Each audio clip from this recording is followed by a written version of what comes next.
just to be transparent, I would be surprised if you didn't have trouble with number 8, although it fits our pattern.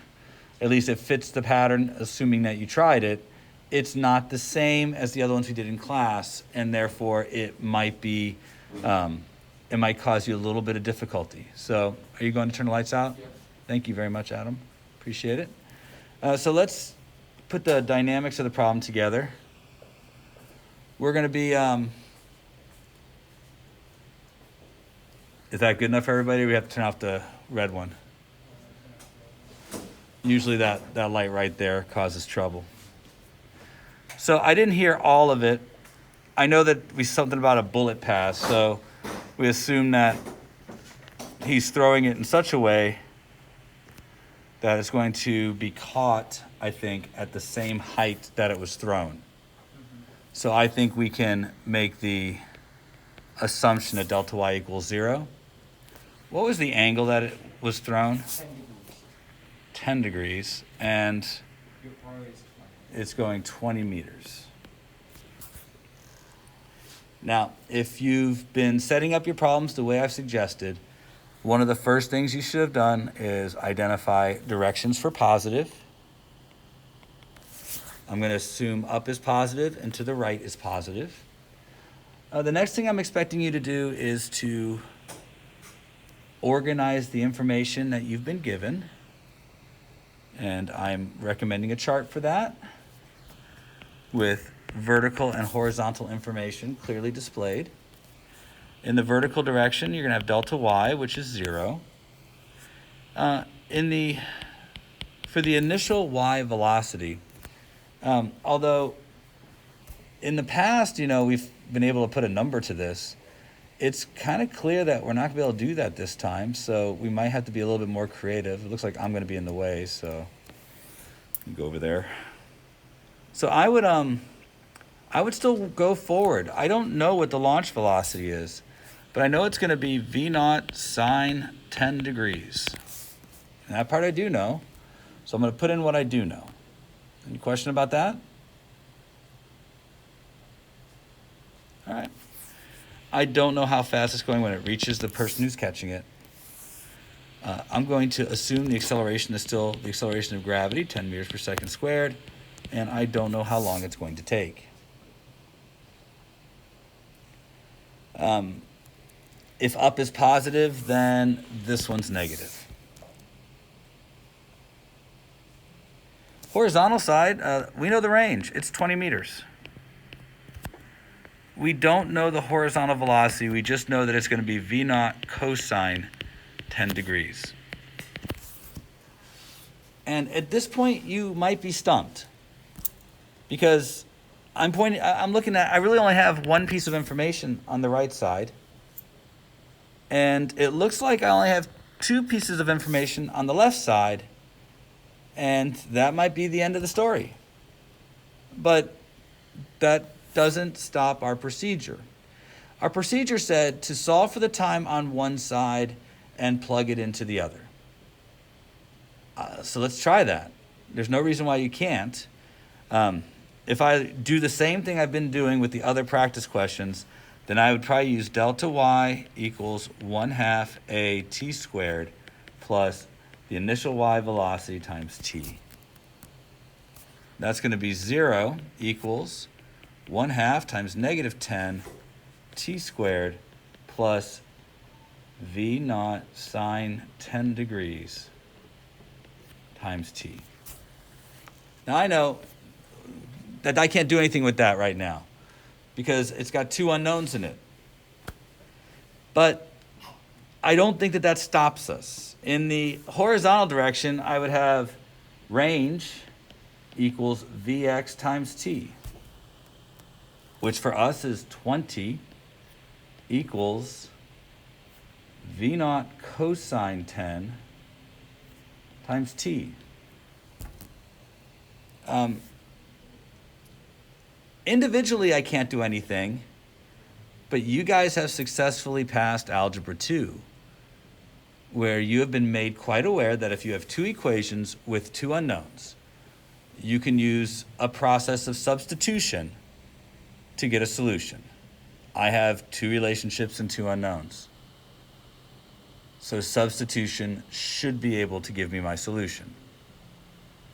I'm gonna solve for t over here and plug it in over here. That's the kind of substitution I'm going to do. Now I'm gonna stop. It's not unusual for students not to think like this, especially if they've never been trained before. Once you got past a bunch of the easy ones, this one might have stopped you in your tracks.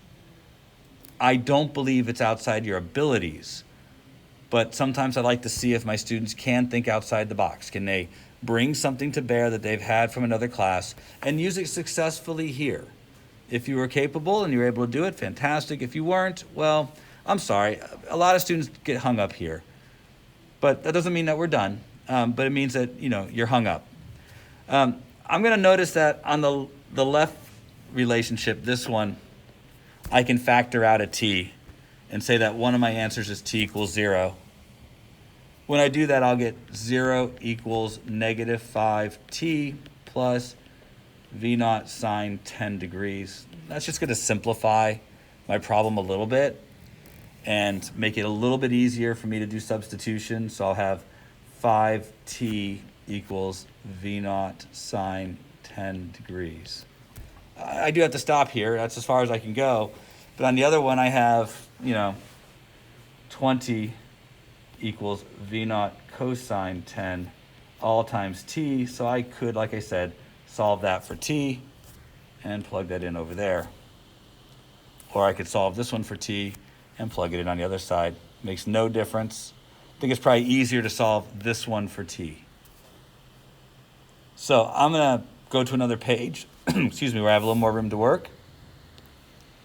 And I'm going to get t equals v naught sine 10 all divided by 5.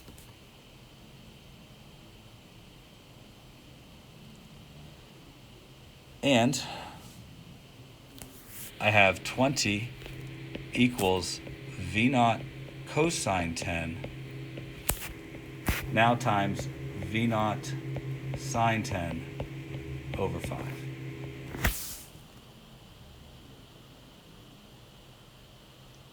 I think you guys can probably figure out the answer now.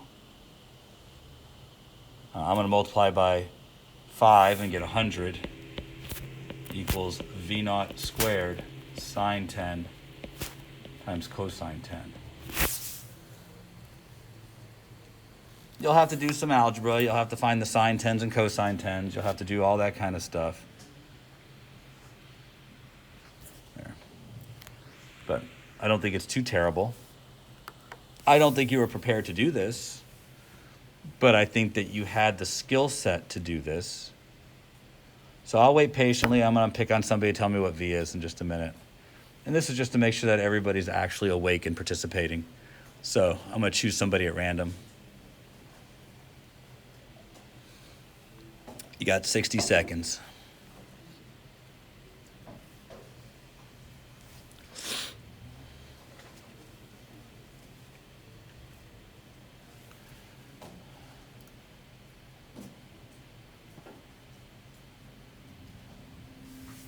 Thirty seconds.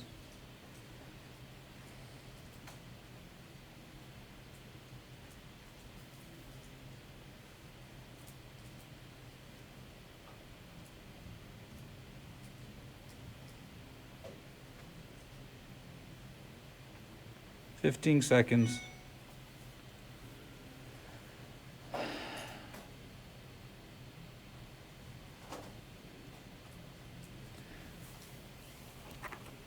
All right, Sebastian at home, can you tell me what V naught equals? I'm not sure how to proceed with this problem. Really? You have a calculator handy? I do. Then can you tell me what sine 10 times cosine 10 is? Yeah, sure.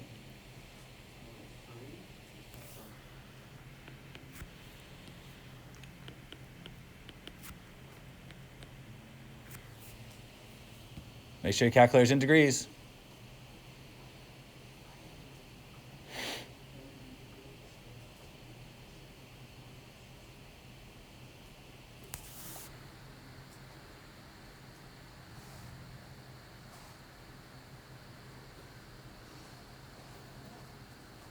I'm trying to do it, but I think I'm getting the wrong answer. I'm getting like 0.16.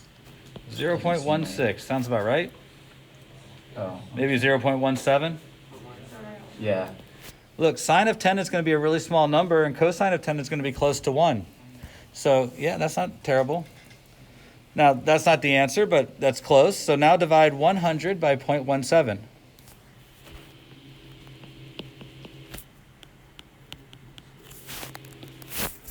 I got 588.2.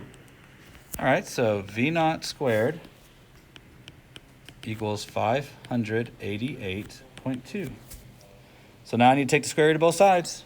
So what's the square root of 588.2? 24.3. There we go. That's all there was.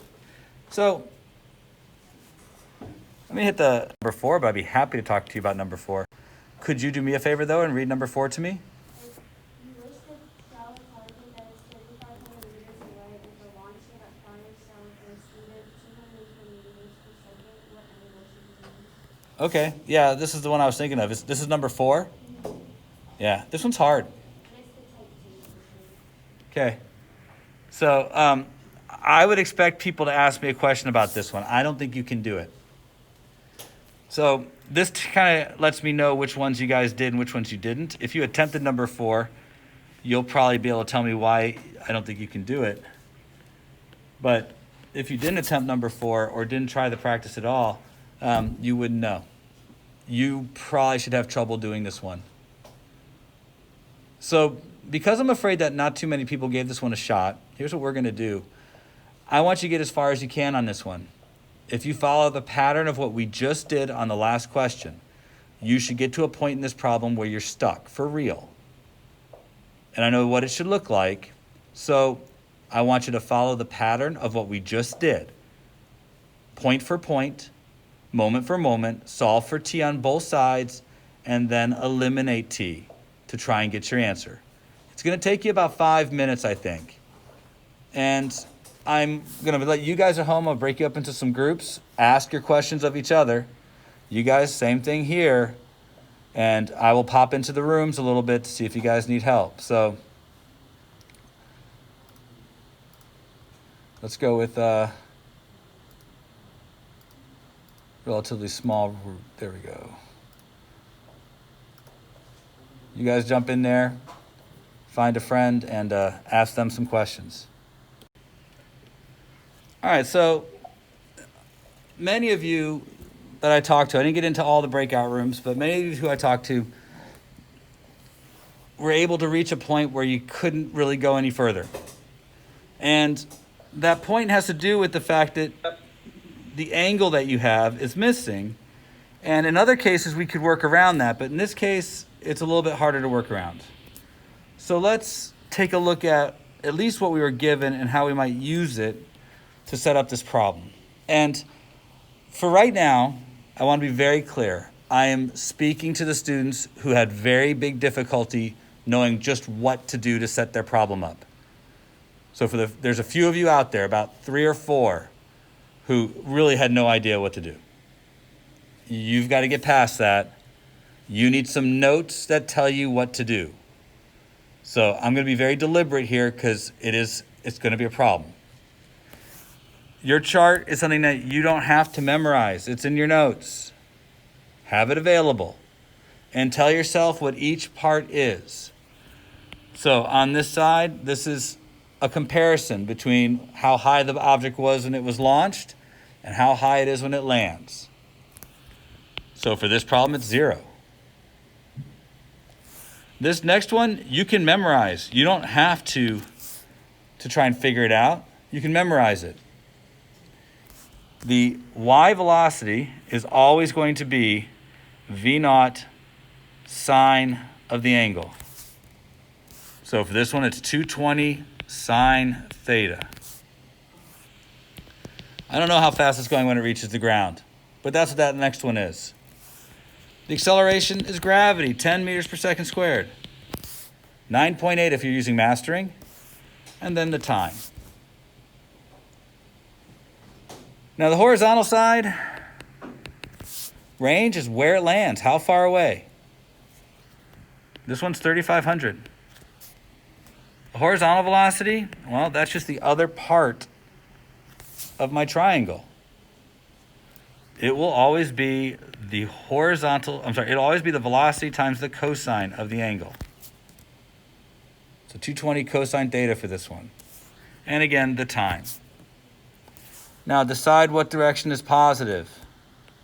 Don't forget to do that step. So I'm making to the right positive, and I'm making upwards positive. Now you are going to have to come to a relationship that has time in it. That's the only way to do these. So on the left side, I've got 0 equals 1/2 times -10 t squared plus 220 sine theta. All of that times t. There's not a whole heck of a lot I can do with that. It's got 2 unknowns. That doesn't give you a break. It just means it's going to be harder. I could factor a t out and say, well, if t equals 0, and factor that one out. That's going to leave me with 0 equals -5t plus 220 sine theta. That doesn't do a whole lot, but it makes it a little bit easier. If you want, I can say 5t equals 220 sine theta. But that's all I can do. That's as simple as it gets, and that's factoring out one of the t's. Now, I still have more information. I have that the range equals the horizontal velocity times the time. So I could solve one of these for t and plug it into the other. Based on what I'm seeing here, this one looks like the easiest to solve for t. And I can take this, plug it in over there. Now, I'm going to just pause for just a minute. There's not a lot of physics here. This is a lot of math. Physics kind of ended when you recognized this. When you were able to put a couple of relationships together based on what you knew, that's where the physics ended. But that doesn't mean that you're done. You have other skills. You have a tool set. I expect you to use the tools that you have. The teacher gave you an A and a B or whatever to get you over here, so use it. You're an expert. Now, that doesn't necessarily mean that you get 44. Right here, I divided both sides by 5. And 220 divided by 5 is 44. I think it's 44. Is it 44? Yeah, it's 44. Do what needs to be done. In this case, there might be something that's preventing you.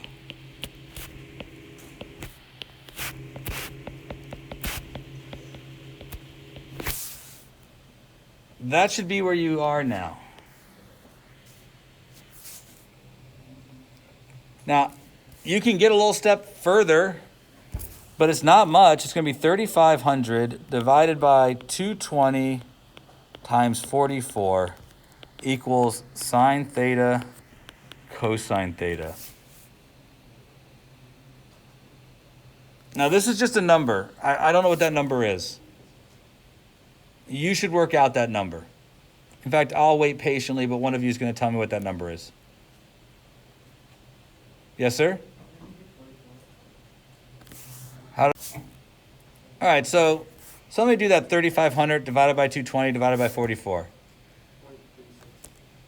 What you get? 0.36. Somebody says 0.36 in the classroom. Anybody at home say 0.36? All right. 0.36. All right, so first I want you to understand, if that number was greater than 1, you have a big problem. As a physics student, I want you to know that if that number is greater than 1, then you couldn't hit the target. because there is no value for sine or cosine that's greater than 1, and there's definitely no way when you multiply that together you can get a number greater than 1. So this can never be greater than 1. If you work it out and find that it's greater than 1, the answer isn't, I made a mistake. The answer is that there is no angle that will hit the target. You're not shooting it fast enough. Make sure that's in your notes, because that's the kind of stuff I'd put on a test, especially in the multiple choice section. But at the same time, I don't think you have the tool set to find this. So do me a favor, raise your hand if you are in calc already. Like this is your first year of calc. So I got a couple 4 people here, a couple 3 people at home. All right, you calc people should be all on top of this because you guys finished Algebra 3. You finished your pre-calc. But this thing that I need you to do is pretty obscure. It's pretty obscure. And I'm not sure if you remembered it from last year. How many of you remember trig identities from last year? There are things like, there's this one, sine squared theta equal, plus cosine squared theta equals 1. Right, I bring this one up because this is the one that most people remember as a trig identity goes, but it won't help you here at all. But there's lots of trig identities. So for those of you who remember that there are trig identities, there's a trig identity for this. For those of you who don't, well, I'm sorry. You probably would like to know how to get there, or really couldn't care less, or maybe the whole idea of trig identity triggers you somewhere. But there is a trig identity. And let's see, you might remember it. Let's see if you do. It's this set of trig identities. So Sin A plus B equals sin A cosine B plus sin B cosine A. Yep. Now, this is the one that you can use to solve it. But you might not know it. To solve it and use this one, you have to take away the B and put in another A. When you do that, you get sine of A plus A, which gives you sine 2A equals 2 sine A cosine A. It's called the double angle theorem. And there are a couple of different double angle theorems. This is just one of them. And once you know the double angle theorem, you can actually use it to get what we need as our answer. So to use the double angle theorem, I'm going to divide both sides here by 2.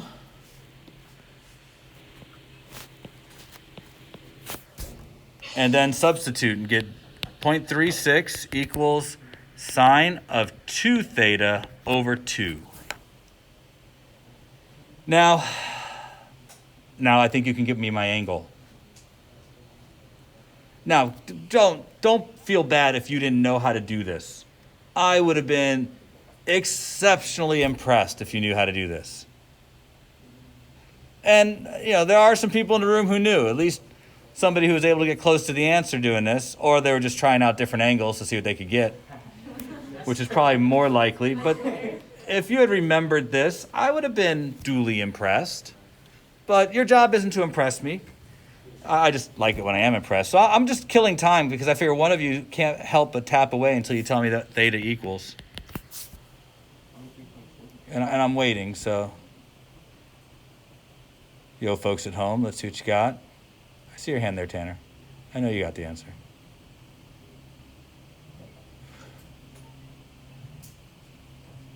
Hurry, hurry, hurry, guys.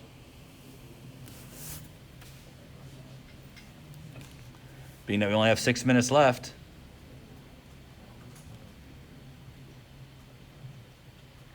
$20 what degrees?